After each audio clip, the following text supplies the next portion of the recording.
About 2 years ago, System of a Down, they announced that they're taking a break. Do you think that you will ever play again together? Fans always ask about it, and we're thankful because that means they liked us, obviously, and still like us. We decided to take an indefinite hiatus, and that's what it is. We have not made any plans for the future, so we don't know. The door's open. We're all friends, and if and when the time comes for us to, put something out together, everyone will know. And it must have been quite a change for you because you've released 5 albums with your band, you played for over 10 years, and now you're on your own. So how does it feel? Feels good. Change is a good thing. Change is the only constant in life. And what are the positives and negatives now being like a solo artist or now on your own? The positives are that if you have a vision of a song very clear in your mind, then you're able to execute it as a solo artist immediately and more efficiently. The negatives are it's a lot more work because I also produced the record and put it on my own label, and I have so many hats that every time I change the hat I get tired sometimes. It's more tiring, but it's very fulfilling, more fulfilling in some ways. But on the concerts, of course, you have a band. You named it Flying Cans of Chaos. Whose idea was it? Why this title? I was originally going to call the record Flying Cans of Chaos instead of Electa Dead. And then I was told that most retail stores would reject it. So I was like, well, I guess it's going to be a digital record, or I got to name it something else. But it was one of the ideas for a band name. I had some other ideas, and I let the band guys decide. I said, okay, here are the different ideas I have. If you guys have any ideas, let's add them to the list, and then let's talk about them and see what would be the best name.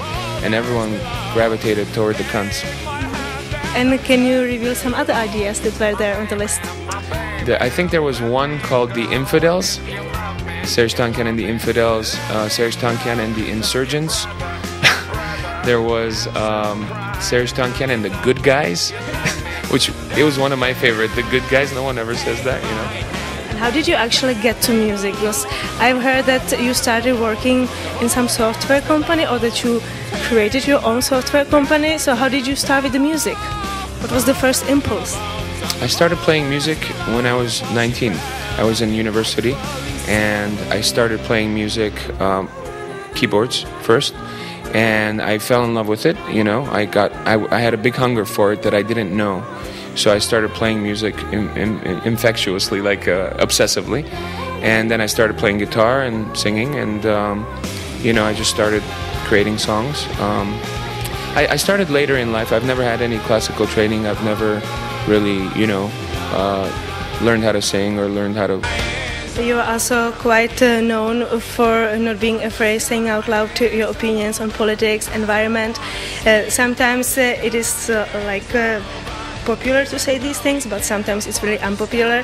For example, after September 11th, your essay, you put it on the internet and your label asked you to put it away.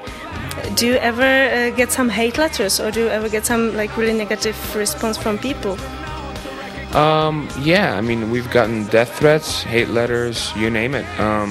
Especially after September 11, when I wrote a piece called Understanding Oil, which is what you're referring to. Our single at the time, which was Chop Suey, was being dropped from radio stations in the US. People were saying, go home, you don't belong in this country, and all this stuff, because I wasn't born there, And the way I always put it is, if you have a friend that you care about, and if he's wearing an ugly tie, will you tell him it's an ugly tie? If you really love that friend, you will. That's how I think of it. For this tour, you team up with a non-profit environmental group to keep the damage of the environment at minimum, which means that there is recycling and reducing wastes, and also you have green contract rider. Does it mean that you eat only organic food, or how does it work? We try to eat food from just local produce. That's just what you should do anyway. We're touring, we don't have a choice but to eat from local produce anyway, because otherwise we have to pack stuff from, I think it's important, personally, for me, it's important to minimize my footprint as far as pollution on the planet. In a couple of interviews, you also mentioned that you would like to have a holographic tour. Do you think it could really work?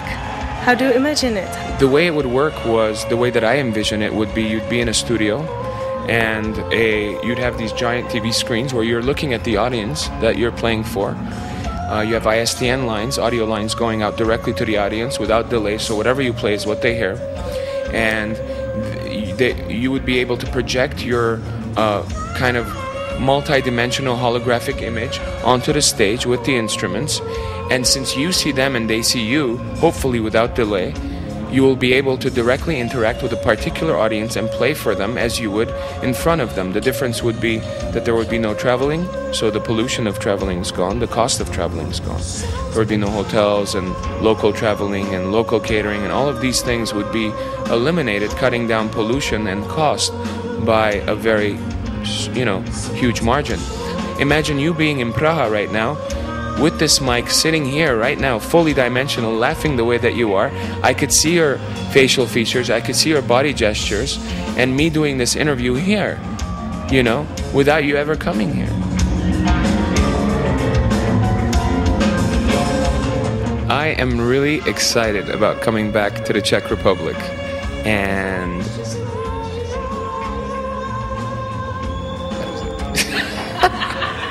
sorry. Hello. This is an official ID for T Music Chart by the artist Serj Tankian. I hope you've enjoyed the program. Thank you.